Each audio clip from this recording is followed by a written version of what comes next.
Assalamualaikum. Waalaikumsalam warahmatullahi wabarakatuh. Gimana kabarnya antum? Masya Allah. Alhamdulillah sehat. Alhamdulillah. Sehat ya. Alhamdulillahirabbil alamin. Bidoaikum. Alhamdulillah kita dapat berjumpa kembali walaupun dalam tempat yang berbeda. Alhamdulillah. Betul, Baik, sahabat Jajaka, seperti yang kita janjikan di video sebelumnya, kita akan menjelaskan beberapa hal tentang makam Pangeran Sangiang. Ya, yang alhamdulillah sekarang kita dapat berkunjung ke komplek makam Sangiang yang insya Allah akan dijelaskan langsung oleh Ustadz kita, Ustadz Syahrul. Insya Allah setelah ini kita dengarkan beberapa hal yang perlu kita ketahui tentang Pangeran Sangiang.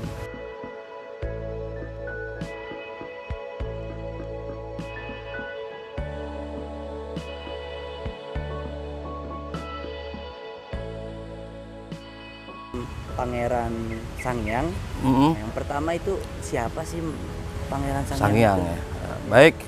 Alhamdulillah, syukurillah wa nikmatillah. Ustaz Agih, kita sekarang berada di komplek Makbarah Pangeran Sangiang atau Pangeran Arya Wangsa Direja atau Raden Syarif. Pangeran Sangiang ini adalah anak dari Pangeran Senapati Ingalaga Banten. Nah, Pangeran Senapati Ingalaga Banten ini meninggal pada tahun 1678. Nah, kemudian Pangeran Sangiang menggantikan posisi ayahandanya. Nah, itu di wilayah Tangerang, tepatnya di daerah Kademangan ya. Jadi setelah bapaknya meninggal tahun 78 itu meninggal dalam peperangan di daerah Parakan Muncang, Sumedang. Di Sumedang. Itu terdapat dalam dak register ya, catatan Belanda. Kemudian juga beberapa sejarawan menyebutkan tentang kematian Pangeran Senapati Ingalaga.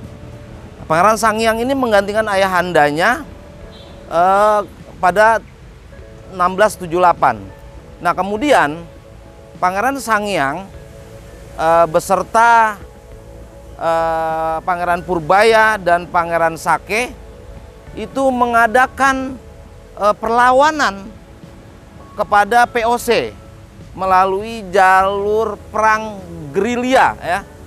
Nah, itu pada tahun 1680-an ya, di bawah 1680-an. Nah, kemudian pada 1680 Pangeran Sangiang, Pangeran Sake dan Pangeran Purbaya dia ini oleh VOC dikastilkan di Kastil Batavia, Kastil POC ya. Beliau para pangeran Banten ini tidak boleh keluar kastil ya. Itu mengapa itu? Karena diindikasikan terlibat mengadakan perang gerilya. Jadi dikastilkan pada 1680. Jadi tadi 3 orang itu ya? Ya, 3 orang yang bergerak ya. Nanti ditambah lagi dalam sejarah itu riwayat ada Pangeran Arya Surawinata ya. Kemudian juga ada namanya Yudaningrat, Pangeran Yudaningrat. Itu sama itu. Yang mengadakan perlawanan terhadap POC. Nah, kemudian jauh sebelum itu, jauh sebelum tahun 1678-an, pada 1660 Pangeran Sangiang ini diperintah oleh Sultan Abdul Fattah Tirtayasa atau Sultan Ageng Tirtayasa. Beliau ini adalah Sultan Banten yang ke-6. Keenam, untuk menjaga wilayah perbatasan antara perbatasan Banten dengan perbatasan Batavia. Nah, itu pada tahun 1660. Nah, Pangeran Sangiang ini atau Arya Wangsa Direja atau Raden Syarif, beliau menikah dengan anak daripada Sultan Banten yang kelima, yaitu Sultan Abu Ma'ali Ahmad. Nah, istrinya ini adalah namanya Ratu Pembayun Kulon.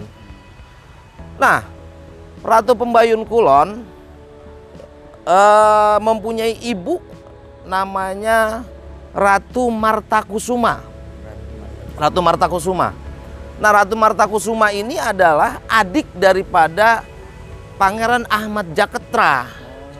Jadi mempunyai silsilah yang sangat erat gitu. Pangeran Jaketra sama Pangeran Sanghyang itu saudara. Iya, iya, dari istri ya, dari istri. Yang sangat erat sekali kaitannya gitu.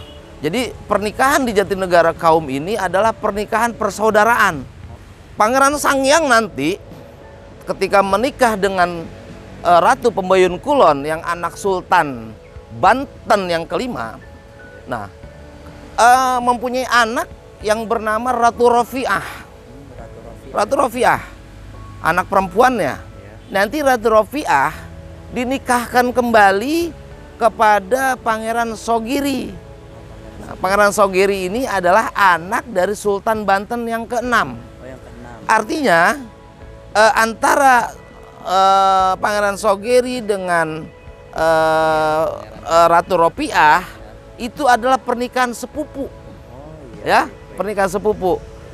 Sultan Banten yang bernama Sultan Abul Fatah Tirtayasa atau Sultan Ageng Tirtayasa mempunyai anak Pangeran Sageri, kemudian mempunyai kakak perempuan namanya Ratu Pembayun Kulon.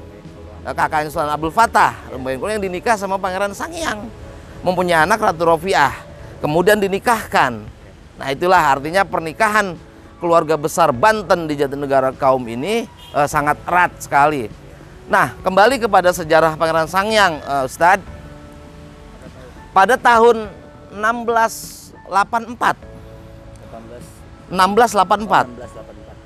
Pangeran Sanghyang berserta 300 pasukannya itu bergerak ke arah Kerawang, Tanjung Pura untuk mengadakan diplomasi atau perjanjian dengan POC, ya, karena memang perjuangan dari Pangeran Jayakarta ini itu diteruskan oleh para pangeran-pangeran Banten yang bergerilya gitu di Batavia, sehingga VOC ini khawatir akan keamanan dan kenyamanan di wilayah Batavia, sehingga selalu VOC ini mengadakan perjanjian terhadap para pangeran-pangeran.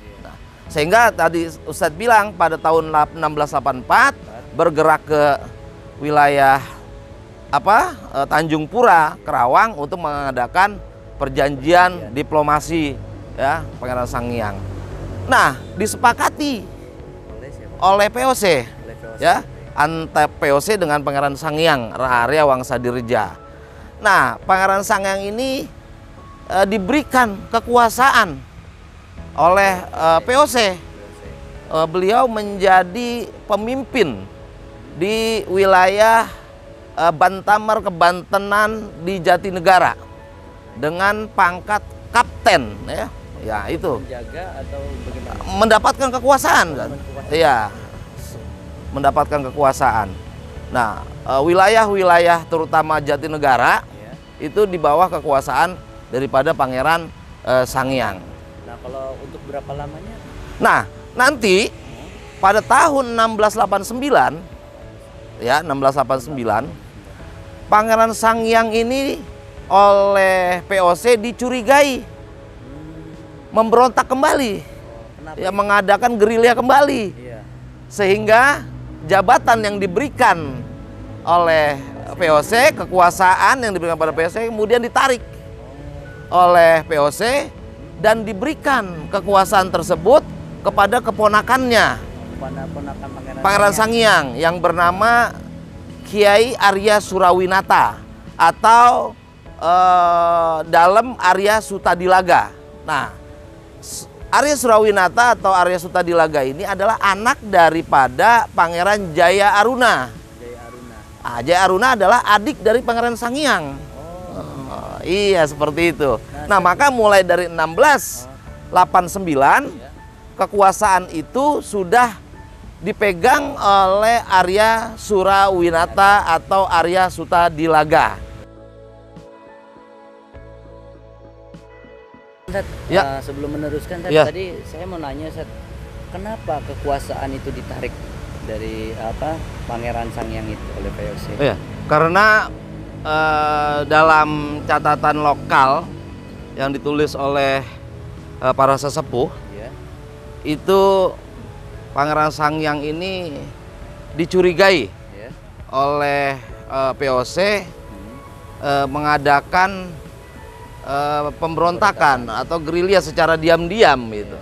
Nah, pada 1689 akhirnya beliau dicopot ya. Oh, baik. Nah, kemudian pada tahun 1716 1716. ya, 1716 sampai 1730 benar-benar Pangeran Sangyang ini oleh VOC itu diselonkan, Oh, diselonkan. dibuang ke Selon. Oh, iya. Di Sri Lanka ya, Selon itu, beserta para pangeran yang lainnya seperti Pangeran Sake dan Purbaya. Kenapa itu, Ustaz?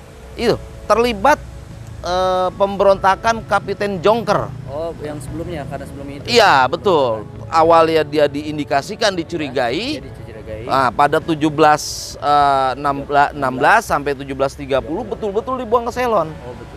Ya. Bahkan Ustadz, bahkan VOC ini terhadap para pangeran Banten yang berada di Batavia, seperti Sangyang, Purbaya, Sake, Sageri. Nah, mereka atau VOC ini ingin menghilangkan atau membinasakan karena dianggap membahayakan posisi mereka di Batavia, posisi VOC di Batavia.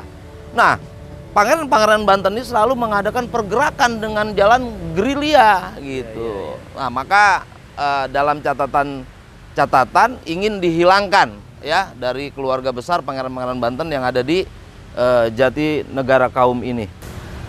Masya Allah, tadi sudah banyak sejarah mengenai Pangeran Sangyang. Tapi belum lengkap, Ustadz, kalau kita belum melihat makamnya Pangeran Sangyang. Ya, Di mana, betul, Ustadz, bisa kita lihat? Nanti kita lihat ke area makam Pangeran Sangyang. Ya, dan baik. keluarganya. Baik, baik. Mari. Siap. Kita ke sana. Baik. Baik, Ustadz.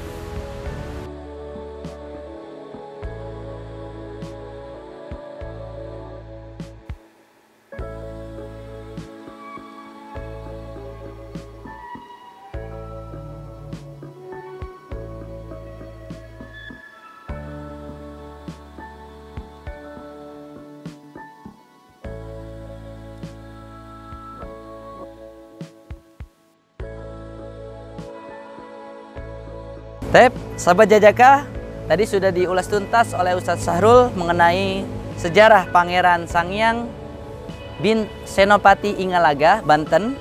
Ya, insya Allah nanti video selanjutnya kita akan mengetahui lagi beberapa sejarah khususnya di daerah Jatinegara Kaum. Baik, sahabat Jajaka, selamat bertemu kembali dan jangan lupa untuk like, comment, and subscribe di channel Kampung Jayakarta. Terima kasih.